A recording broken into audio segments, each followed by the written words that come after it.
تتلى عليهم آياتنا بينات تعرف في وجوه الذين كفروا المنكر يكادون يسمون بالذين يتلون عليهم آياتنا قل أفأنبئكم بشر من ذلكم النار وعدها الله الذين كفروا وبئس المصير. الله سبحانه وتعالى در آیه ما قبل از نادانی انسان و نافهمی انسان گلایه کرد و زجر کرد که این همه نعمتها را ما در اختیار این انسان گذاشتیم.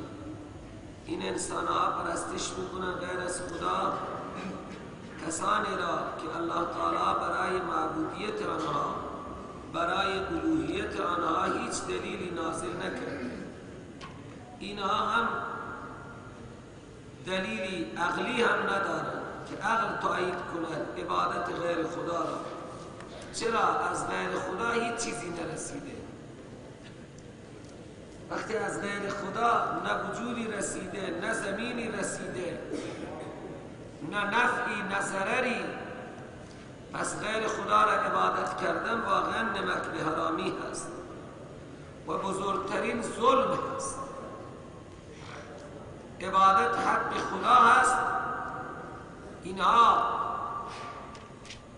خدا را عبادت نمی کنند، غیر خدا را عبادت کنند، یا با عبادت خدا کنار عبادت خدا غیر الله سبحانه و تعالی را عبادت می کنند. حق را به صاحب حق ندادن کلا هم ظلم و حق صاحب حق را تقسیم کردن به غیر صاحب حق دادن، این هم ظلمه و این ظالمین به هیچ عنوان یار و مددگاری در قیامت ندارد. هنگامی که تلاوت می شود بر سر این ظالمین آیات توحیدی و آنها را دعوت داده می شود که تنها یک خدا را جانی، مالی، زبانی عبادت کنید، چنان ناراحت می شوند که می خواهند به داعی توحید حمله کنند.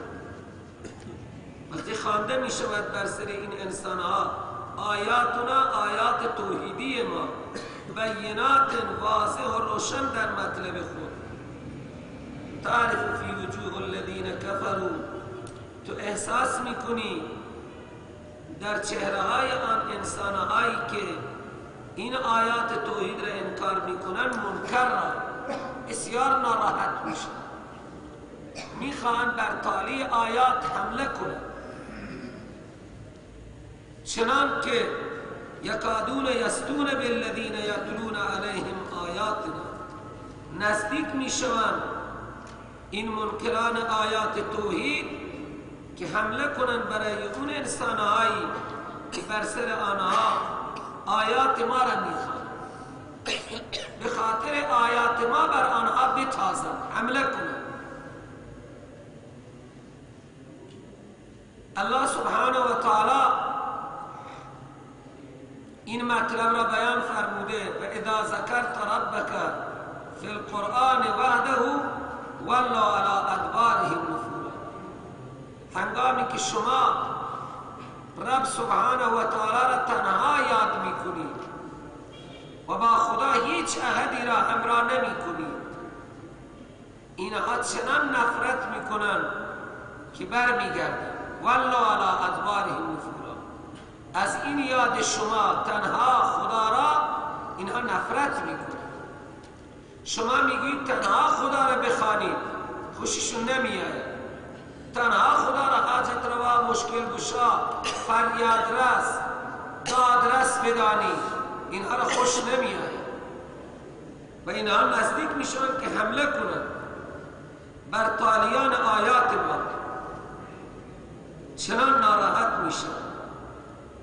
قل بگو بی اینها که از آیات توحیدی ناراحتم، ای مردم من شما را خبر کنم به شر من ذالکم، به چیزی کریهتر شرطر از این آیات توحیدی.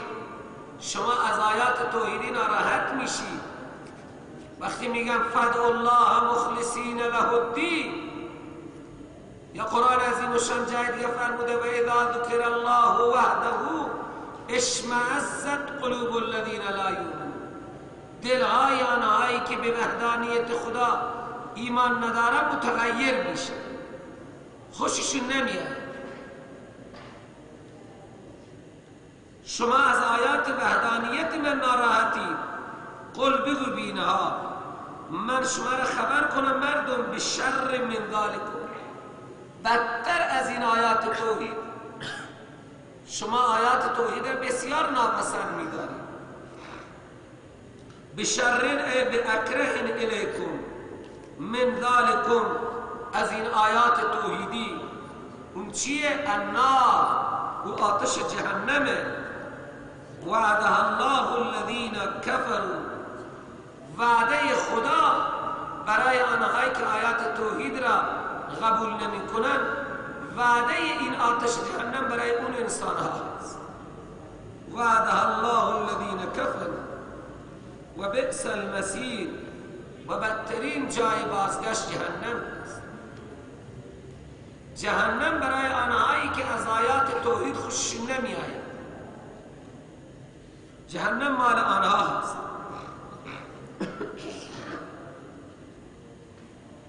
اکنون الله تعالی همانطوری که این سوره مبارکه را با یا ایها الناس شروع کرد، دو مرتبه بعد هم یا ایها الناس خطاب کرد. آخرین مرتبه هم این مرتبه چهارم هست که الله سبحانه و تعالی با یا ایها الناس خطاب می‌فرماید به همه انسانان. بزرگترین عبادت،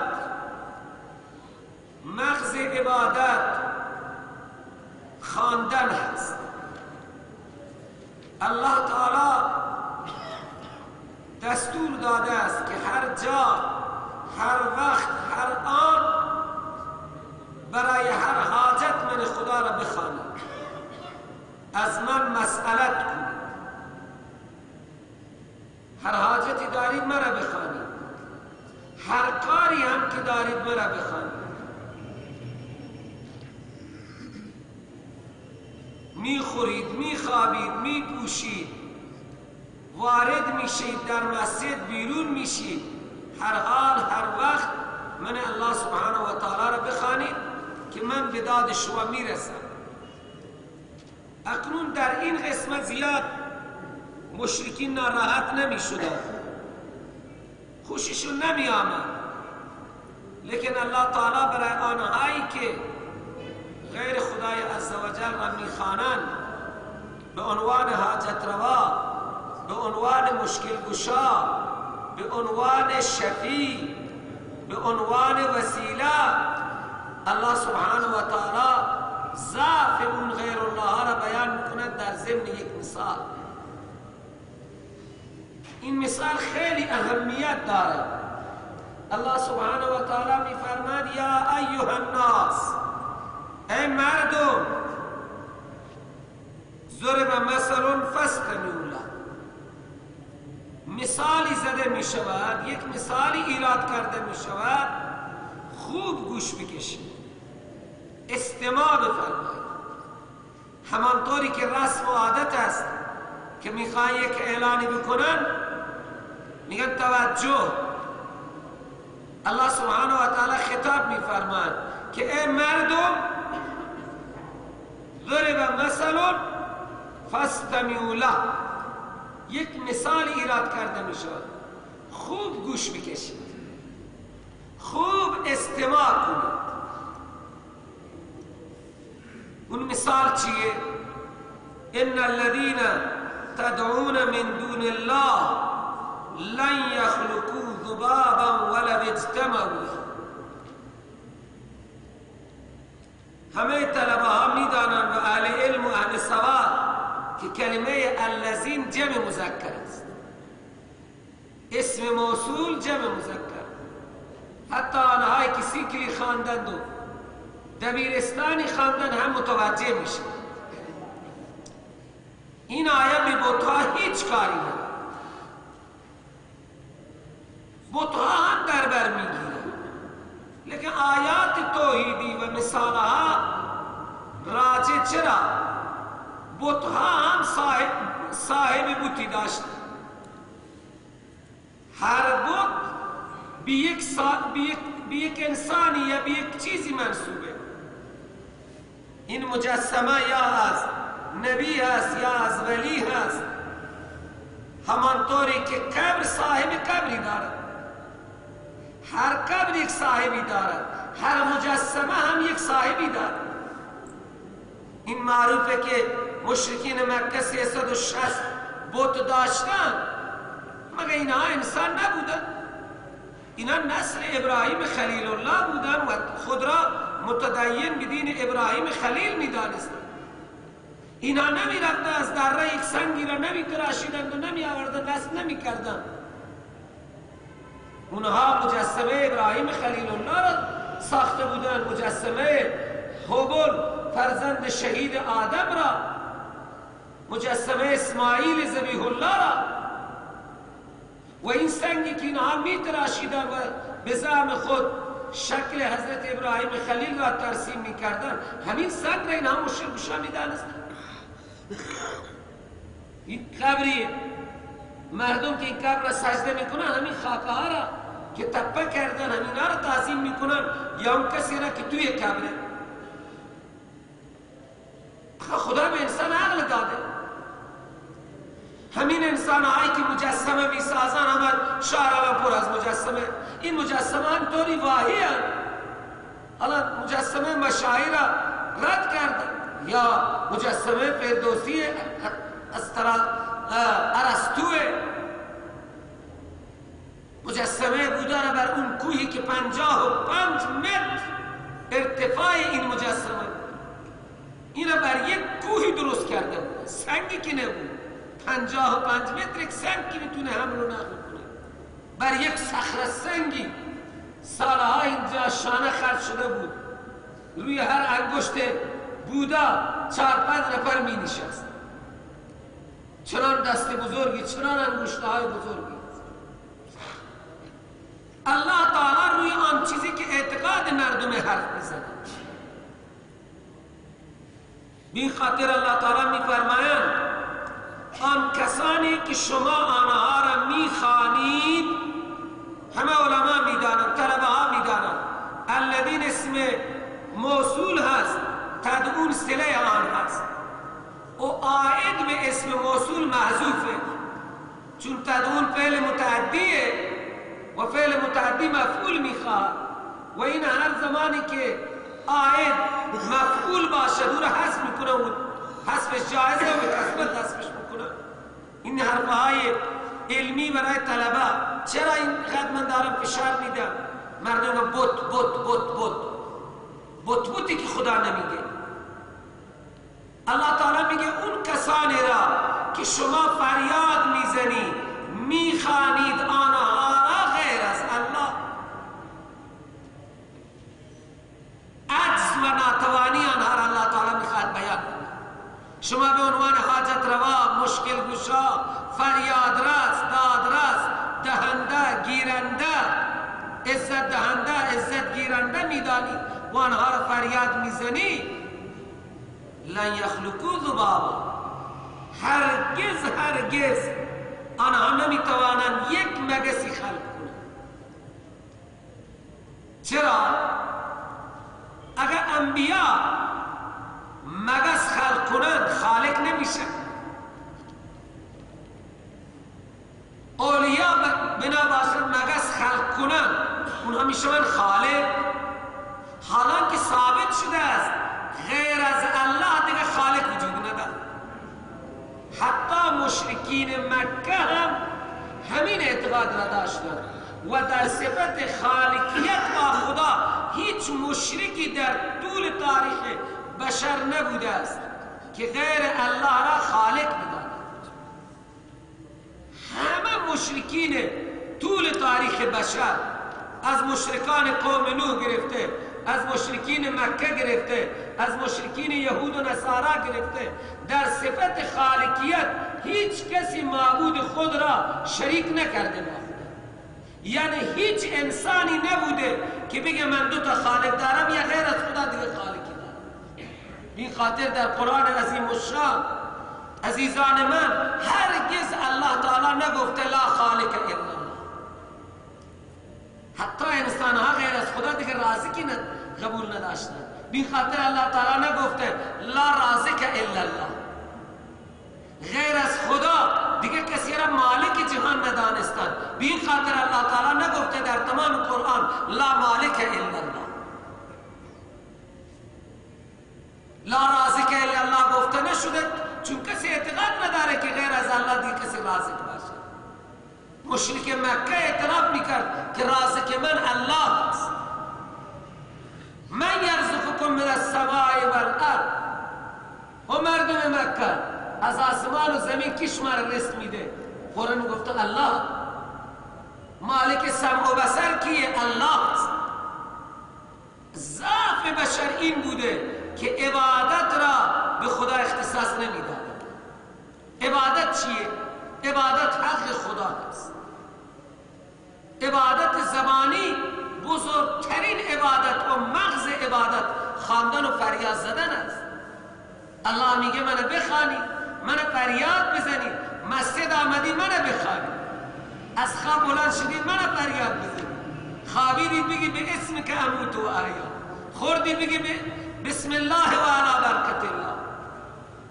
تو الله تعالی میفرماید ای انسانها این مثال را خوب توجه کنید.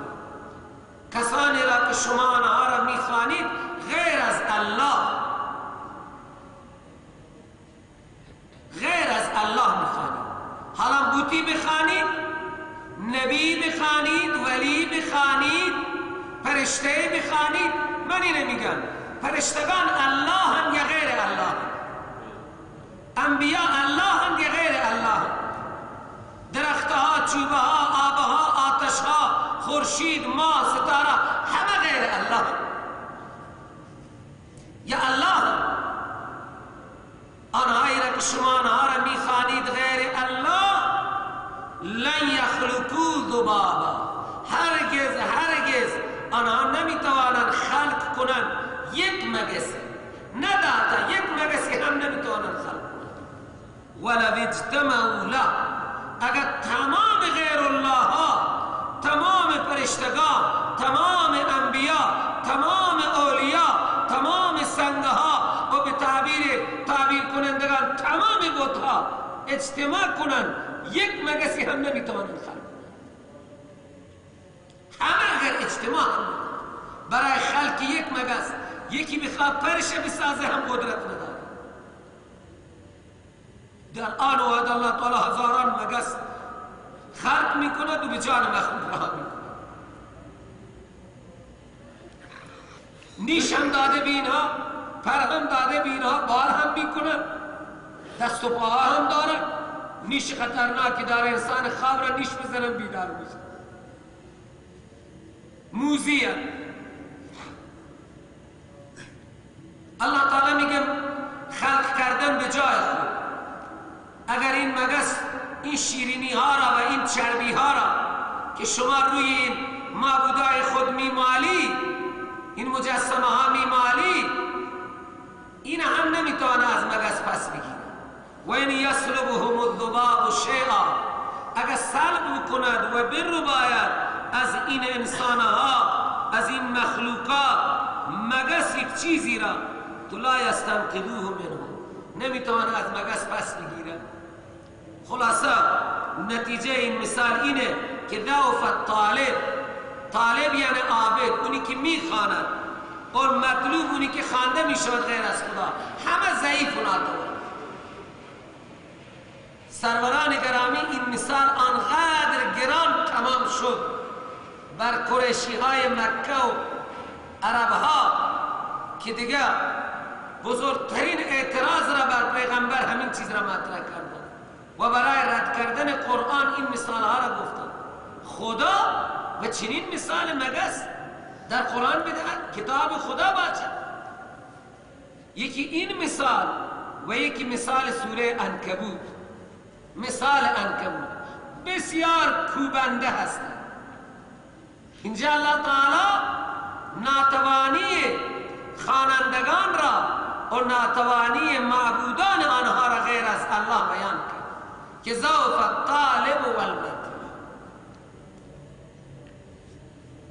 و حقیقتی هم دارد. الله تعالی میگه کی میتواند مگس را تسخیر کنه و از مگس چیزی بگیره؟ تو الله سبحانه و تعالی این مثال هم بسیار گران تمام شد. همه درگیری ها به خاطر این مثال ها بود. گفتن ای محمد صلی الله علیه وسلم تو بسیار نعوذ بالله بی ادب در وجود تو نیست.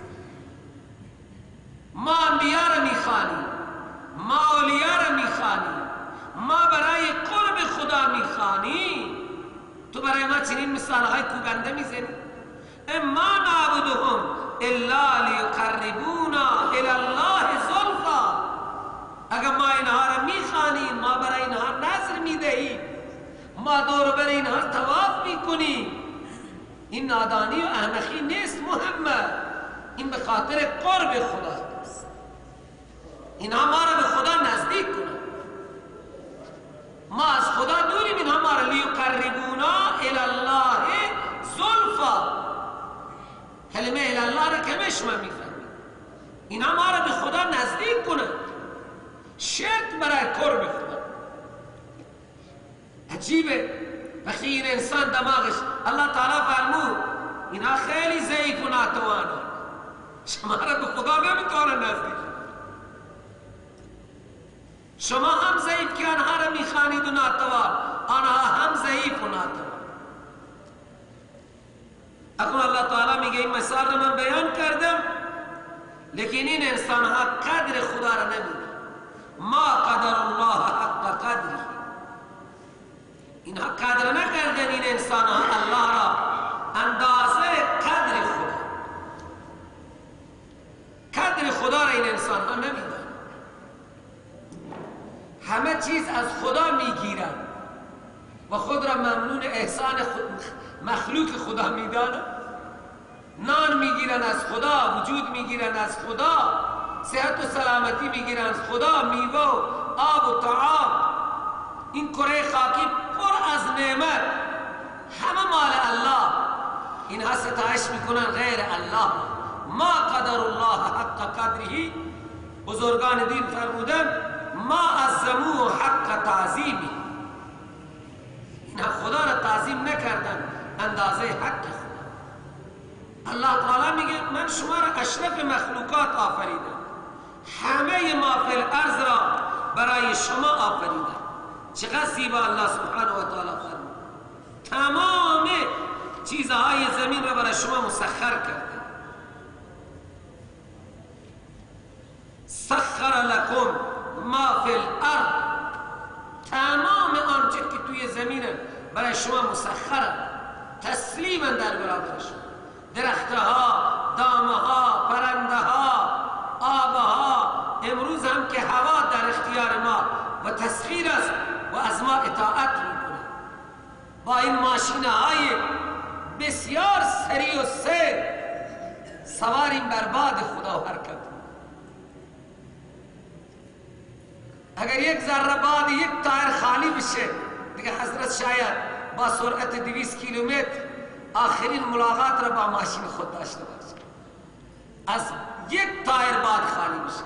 این الله سبحانه و تعالی میگه من تمام زمین را با تمام امکانات در اختیار شما گذاشتم و شما میرید دیگران را ستایش میکنید.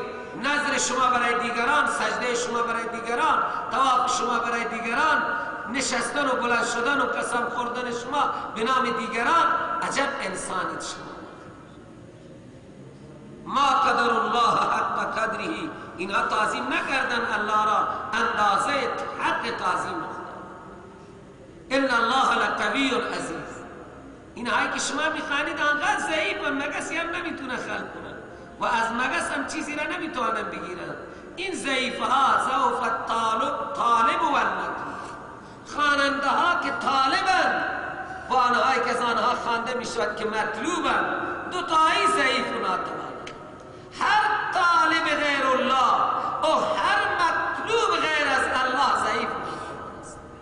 ان الله لقوی عزیز، الله قوی است، عزیزه، این کائنات را به قدرت خودش دارد نگهداری می‌کند، شما را آفریده است، به شما این همه قوت را عنایت کرده، چشم و گوش و همه قوایی که الله تعالی، قوای دراقی که به انسان داده است، این انسان اینقدر خاکه ها را چطور نظم میده؟ الله قوی است. لذا عبادت کبیره، خواندن کبیره گذاشتید، یک ضعیفی که از شما هم ضعیفتره میخوانید.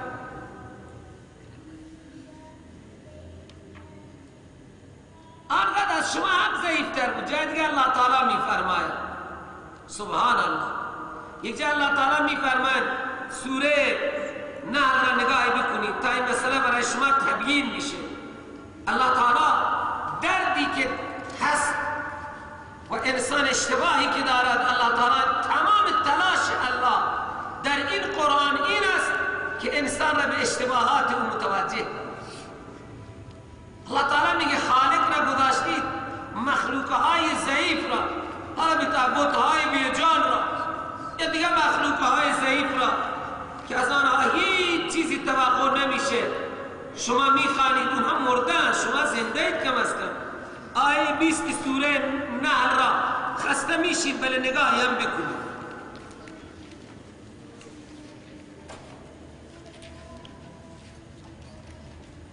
والذین یدعون من دون الله لا یخلقون شیئا وهم یخلقون. اون بندگانی را که این مشرکان آنها را میخوانند غیر از الله، آنها که هیچ چیزی خلق نکرده، نه جبرائیل چیزی خلق کرده، نه محمد رسول الله چیزی خلق کرده. لا یخلقون شیئا، هیچ چیزی آنها خلق نکردن، نه فرشتگان چیزی خلق کردن، نه انبیا چیزی خلق کردن، نه اولیا چیزی خلق کردن، و نه به تعبیر شما بت ها واحدی میگه بت. خدا میگه الذین، اینا میگن نه بت. چرا؟ سیوطی گفته بت، مگر سیوطی فرشته میگو سوال میکردیم که الذین جمع مذکر چرا بت میگه؟ تمام ملاها سرگردان و حیران. کلام لغت عرب را بچه های حوزوی از دستور آسان خواندن که الذین برای جمع مذکر است، این همیشه جمع مؤنث معنیش میکنه. تحریف کلام رب العالمین است. تمام مردم بت شیه. ما قدیم که بچه بودیم کافرهای قدری کله کافر کیه؟ کافر قدری کله داره چیه؟ حرف همین جای الله سبحانه و تعالی می‌فرماید اون کسانی را که این مشرکین آنها را می‌خوانند غیر از الله، لا یخلقون شیئا، اونها هیچ چیزی را خلق نکردند، هیچ چیزی را شیئا، بلکه وهم یخلقون، خود آنها مخلوق الله، جبرائیل مخلوق، عرش مخلوق، کرسی مخلوق، زمین و آسمان، خورشید و ماه مخلوق، انبیا همه مخلوق، اولیا همه مخلوق. در این کسی که شک نداره. و هم یخلقون، خود آنها خلق شده الله هم. اول الله تعالی فرمود اینها هیچ چیزی خلق نکردن. دوم الله تعالی میگه امواتون، اونها را که شما میخوانید غیر از خدا، اونها مرده هستند، کم از کم از شما ضعیفترند. امواتون، آیا شما میگی سنگ مرده هست؟ بت مرده هست؟ کسی میگه بت را؟ اخه مرده به چیزی میگن که در او حیات باشه. سنگ را کسی مرده نمیگه، کوه را کسی مرده نمیگه. این چیزها که درشون حیات نه، اینها نمیگن مرده. مرده به کسی میگن که در او قوت حیات باشد. الان حیات از او گرفته شده میگه اموات. اینها مرده هستند. غیر و احیاء تأکیده، زندگی نداره. مرده ها را میخوانید. خود شما حضرت را کفن کردید، غسل دادید، توی تابوت کردید، بردید توی لحد کردید، دهنش بستید، خاکه ها را 4 نفری ریختید، حالا این شده متصرف در کائنات. غسلش دادید شما، شستید شما، کفن کردید شما.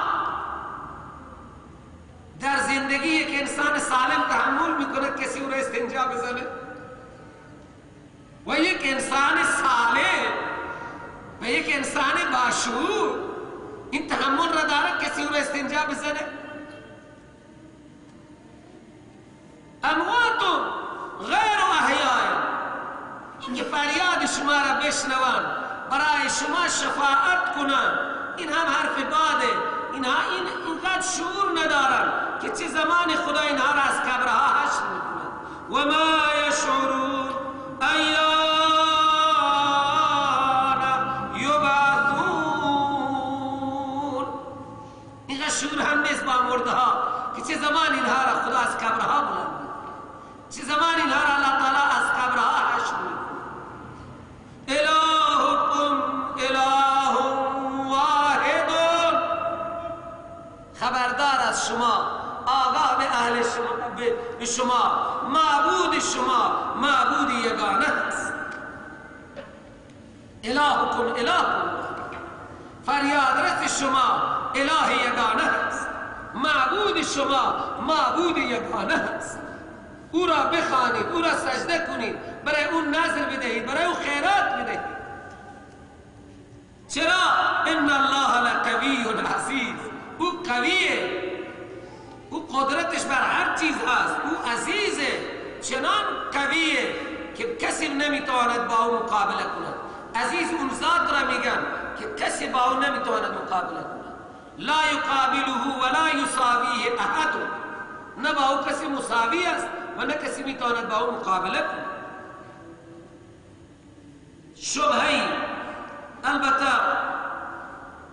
انبیاء علیهم السلام را مردم میخوانند، فرشتگان را مشرکین مکه میخواندند. الله تعالی فرمود من 2 نوع بنده برگزیده دارم، اونها مشکل گشا نیستند، هم انبیاء علیهم السلام هم فرشتگان. الله یصطفی من الملائکه رسلا.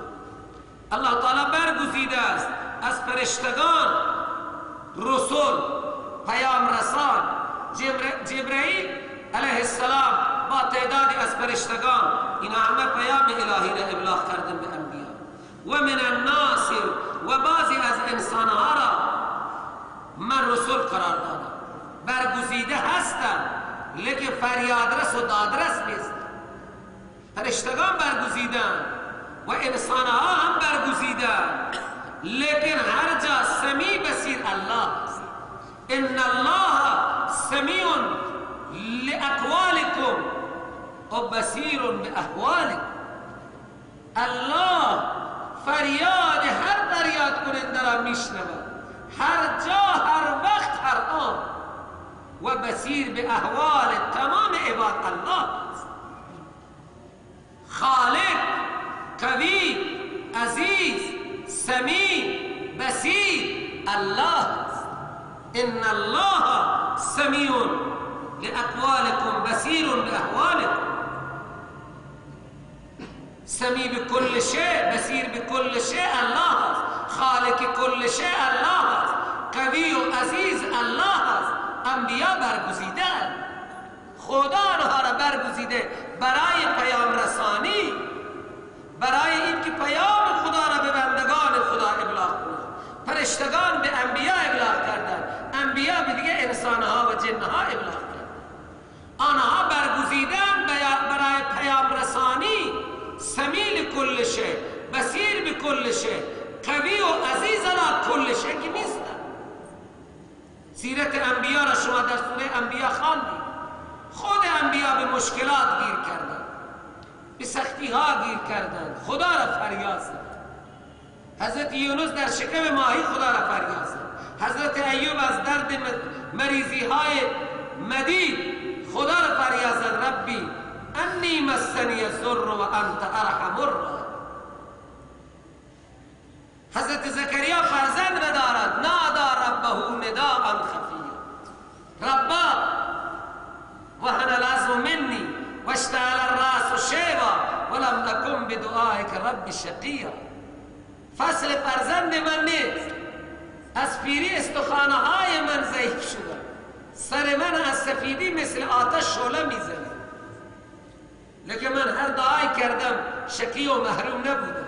چی میخوای پیرمرد ناتوان؟ حبلی من لدنک ولیا، یک بچه خوبی من میخوام، عنایت کن، بخشش کن. اونا کجا قوی بودن؟ ناتوانی خود را پیش خدا مطرح میکنه. حضرت زکریا وهن العظم منی واشتعل الراس شیبا ولم اکن بدعائک ربی شقیا. چی میخواهی؟ حبلی من لدنک ولیا، یک فرزند صالح، ذریتا طیبه به من عنایت فرما. چیکار کند این بچه برای تو؟ چیکار میگه؟ یرثنی و یرث من آل یعقوب، میراث علمی من و میراث علمی آل یعقوب اونها را وارث بشه. انک انت السمیع العلیم، تو سمیع العلیم، من تو را فریاد میزنم. الله تعالی رو پیرمرد ناتوان. حضرت ابراهیم 120 سال عمر، سارا 99 سال عمر. الله تعالی در جوانی از خدا فرزند خواستن عنایت نشد.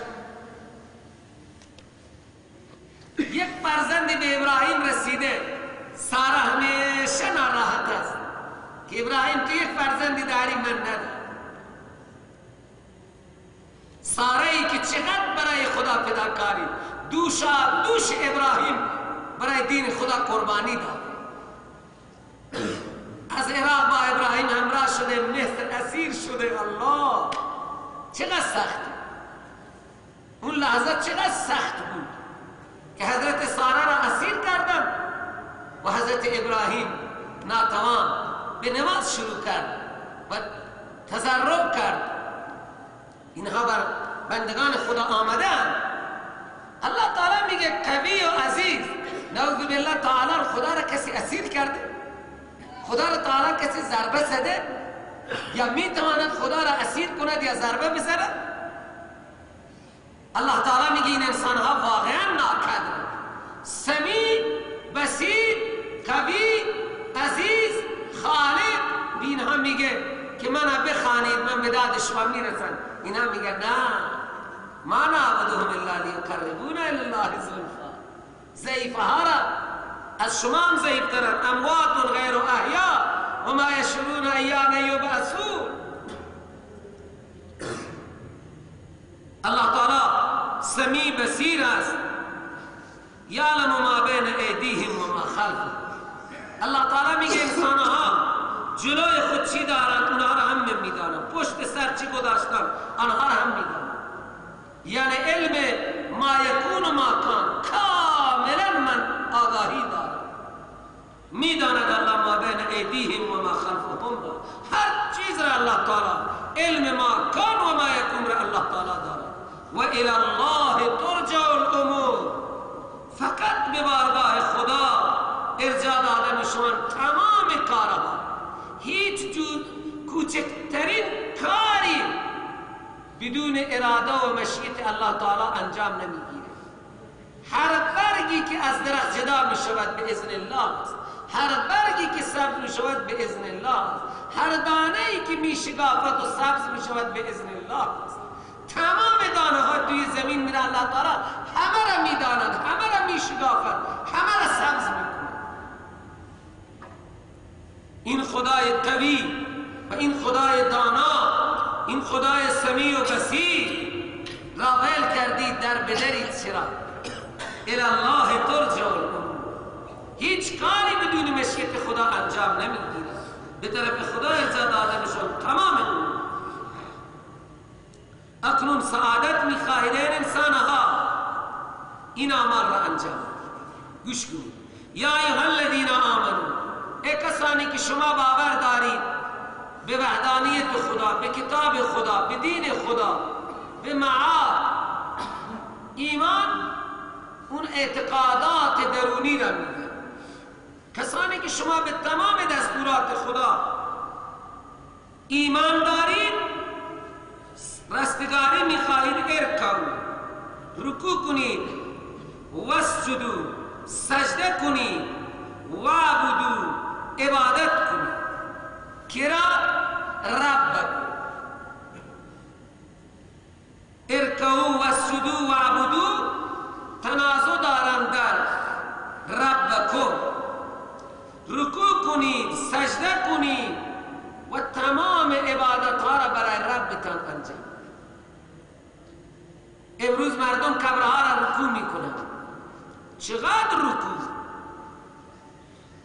شما که من و شما تا 3 تسبیح هم نمیتونید رکوع کنید. این عاشقها وقتی که روبروی قبر قرار میگیرند تا 200 متر اینها به حال رکوع میرن، به حال رکوع برمیگردن. الله تعالی میگه ربکم را رکوع کنید، سجده کنید رب را. اونجا که دیگه رسیدن ساعتها سر به سجده، 1 ساعت، نیم ساعت، 10 دقیقه، اقلش 10 دقیقه.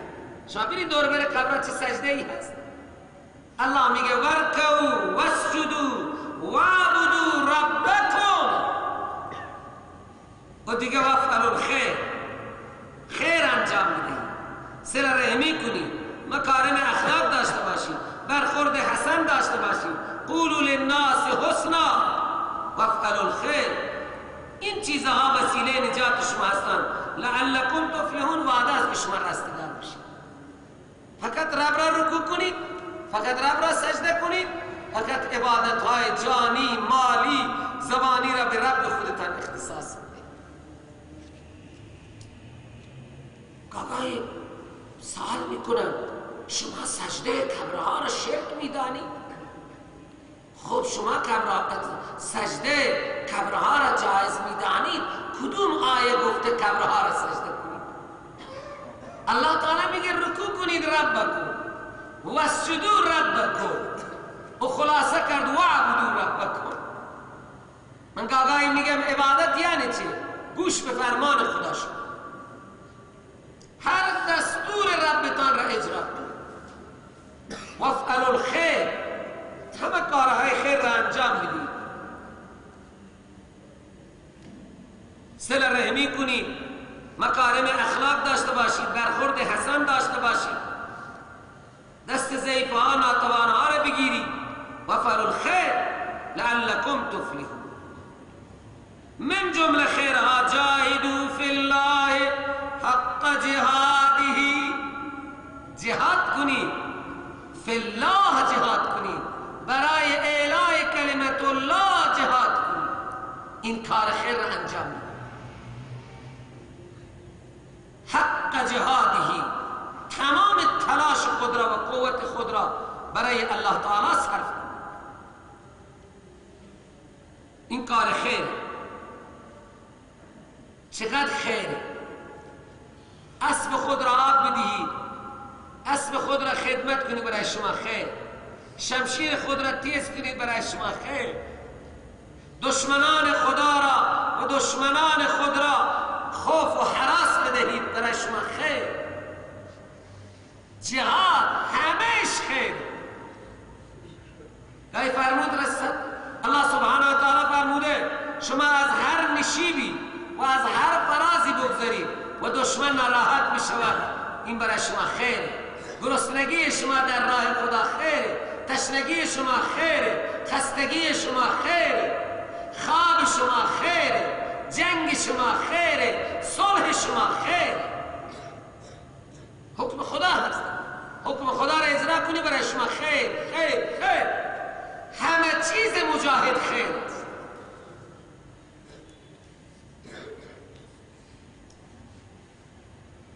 جاهدوا فی الله حق جهاده هو اجتباکم.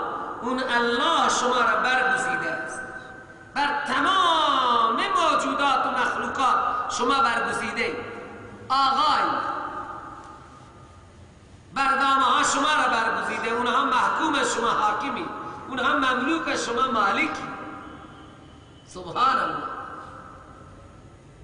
اولم يروا انا خلقنا لهم مما عملت ایدینا انعاما فهم لها مالک.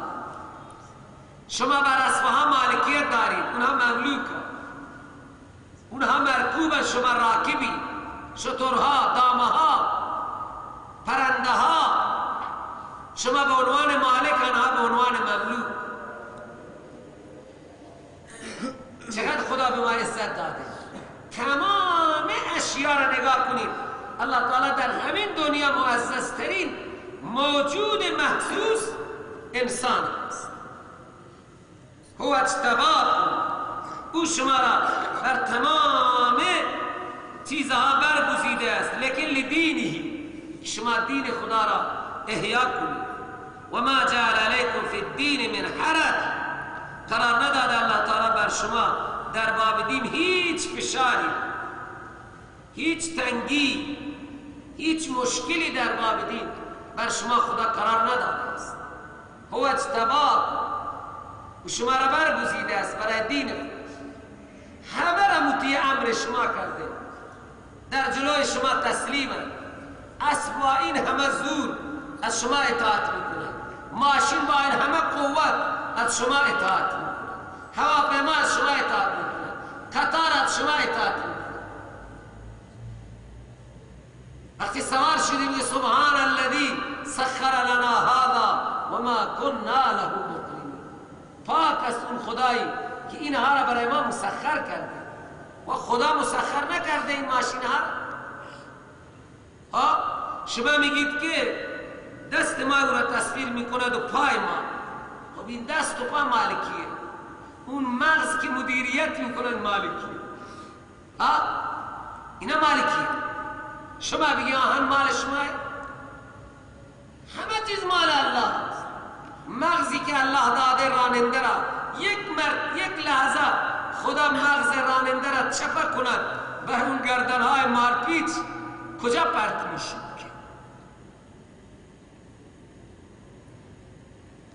او شما را برگزیده برای دین خودش. این حکمهای خدا را اجرا کنید.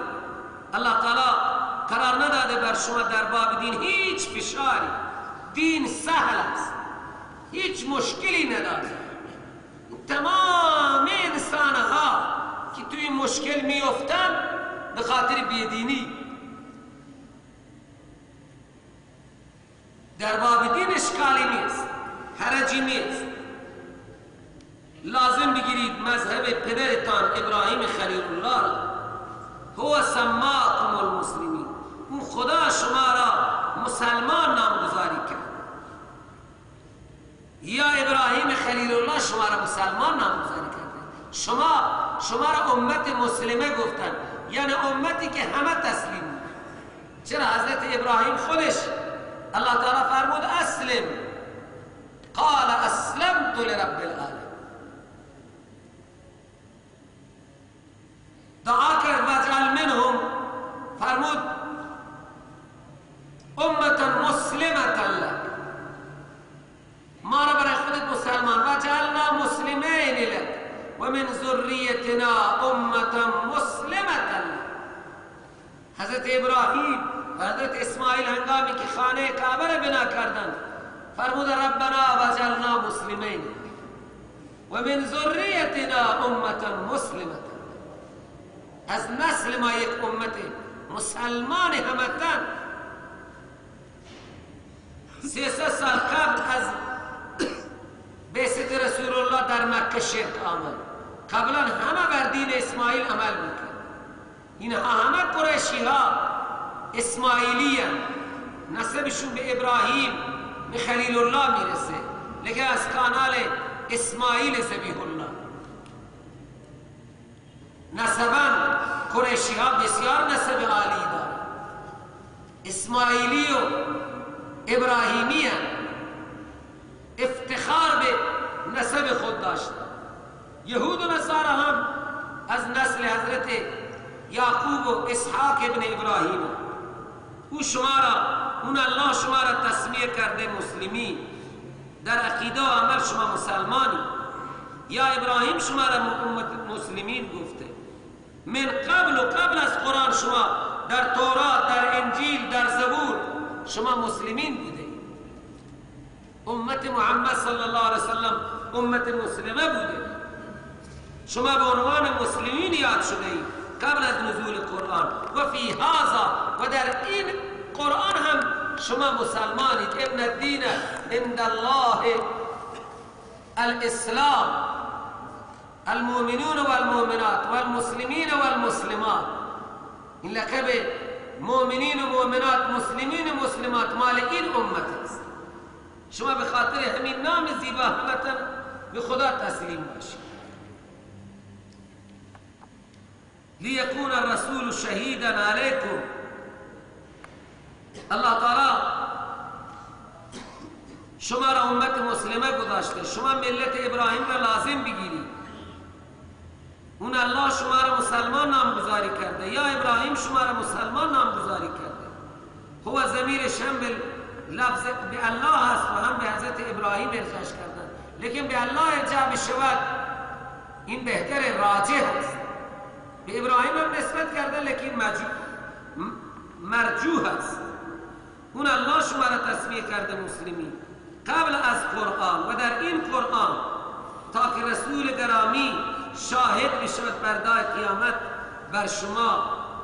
لیکون الرسول شهیدا علیکم و تکونوا شهداء علی الناس. شما گواه دیگر امتهای و رسولانی و رسول بر شما گواه است. بردای قیامت امتها انکار میکنند که پیغمبرها به ما ابلاغ نکرده. از پیغمبرها سوال می شود که شما ابلاغ کردید، گواه شما کیه؟ انبیا میگن امت محمد آخرین امت گواه است. لذا این امت مسلمه گواه انبیا میشه. امتها انکار میکنند. باز شما بعد از ما آمدید چطور گواهی میدید؟ تو آنها میگن در آخرین کتاب که رسول الله به ما ابلاغ کرده، تو رسول پاک صلی الله علیه وسلم گواه این امت میشه. اگر کسی این مطلب را بگیرد که پیغمبر حاضر و ناظر هست بر اعمال ما الان میبینم، تو پس ما هم باید حاضر و ناظر باشیم. چرا شهیدن و جمعش میاد شهدا و تکونوا شهداء علی الناس. پس شما هم گواهی بر تمام مردم میدانید که الان این توی دنیا مردم چکار میکنن؟ گواهی تشریح شده است. پردای قیامت امت محمد صلی الله علیه وسلم گواه انبیا میشه و باز گواه این امت رسول پاک صلی الله علیه وسلم میشه. و گواهی در زمانی که حضرت رسول علیه السلام فرمودند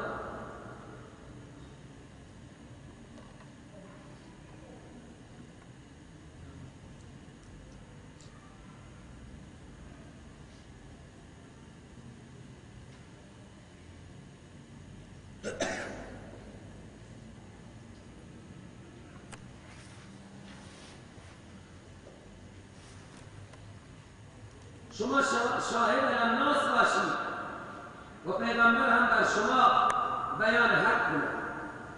این معنی هم کردن لیکون الرسول شهیدا ای مبینا. رسول بر شما مبین حق باشد، حق را برای شما بیان کنه و شما هم بر مردم مبین باشید. تکونوا شهداء علی الناس، بیان کننده حق و حقیقت. خب این عزت بسیار بزرگیه که الله تعالی این امت را گواه میکند برای انبیا، شاهد انبیا میشه. این یک نعمت بسیار بزرگیه. هر نعمت تشکر میخواهد. شکر این نعمت که شما گواه انبیا میشوید اینه که فاقیموا الصلاة، اقامه نماز کنید، عبادت زبانی و بدنی را انجام بدهید، و آتوا الزکات، و زکات پرداخت کنید.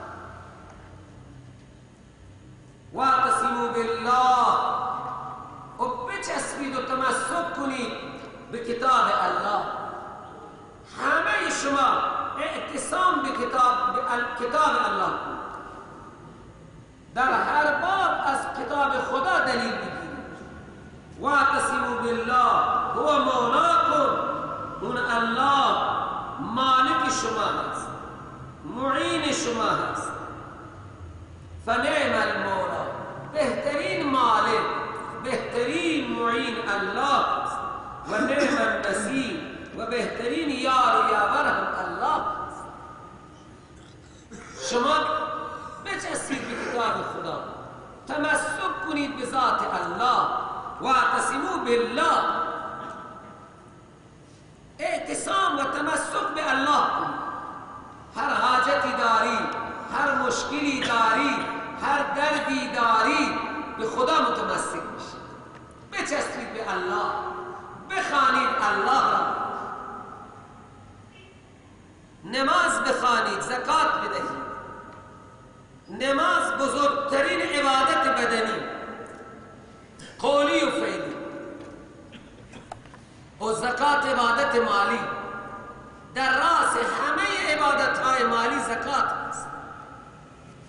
چنانچه که در راس همه عبادتهای بدنی نماز است.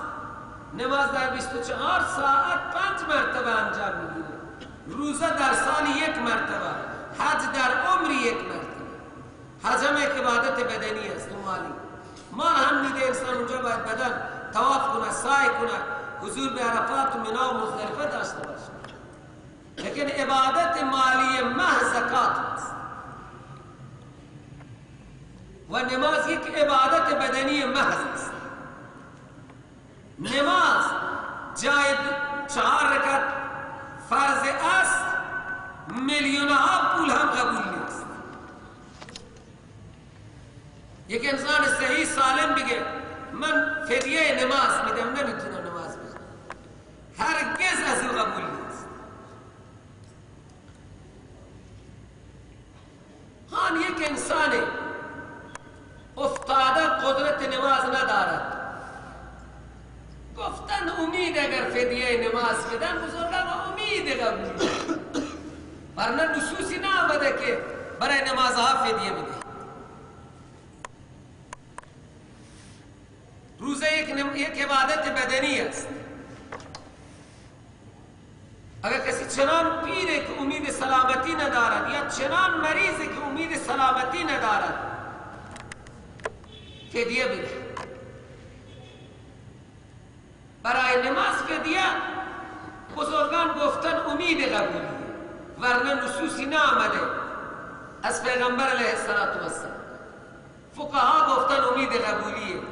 کدوم انسان که چنان مریض باشه که نتونه با اشاره نماز بخونه،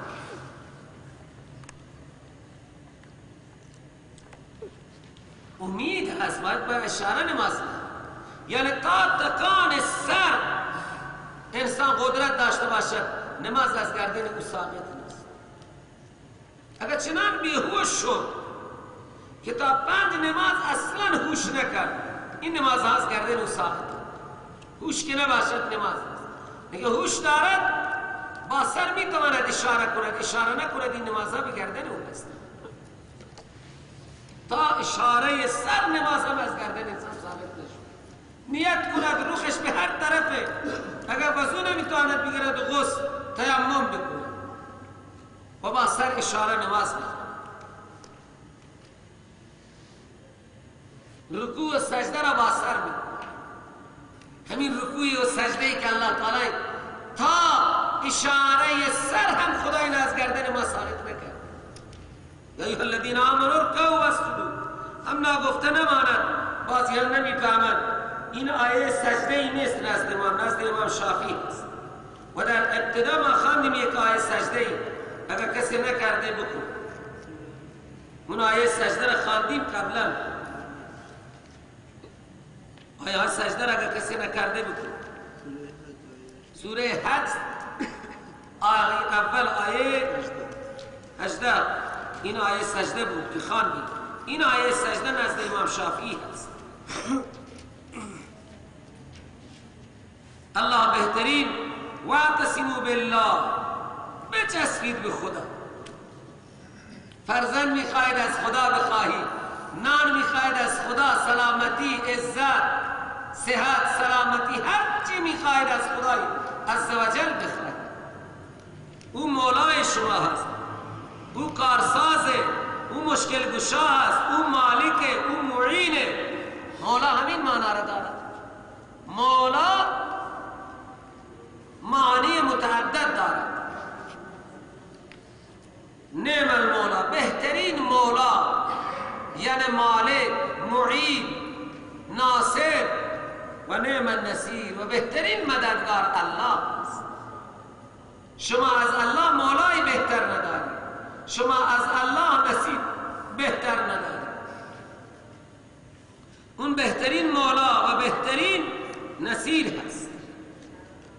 آیا بوسیدن قرآن و مالیدن آن به چشمها و پیشانی، زیارت از رسول الله و صحابه و یا در قرون مشهود لها بالخیر ثابت است؟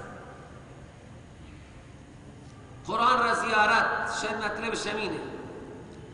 نه، قرآن را آنها همه حفظ داشتند. اکثر صحابه قرآن را روی چیزهای مختلف مکتوب داشتند، روی سنگی، استخوانی، چوب درخت خرمایی، پارچه‌ای به صورت کذایی در اختیار آنها نبود، مگر در زمان حضرت عثمان بر پوست آهو به صورت کذایی در آمد.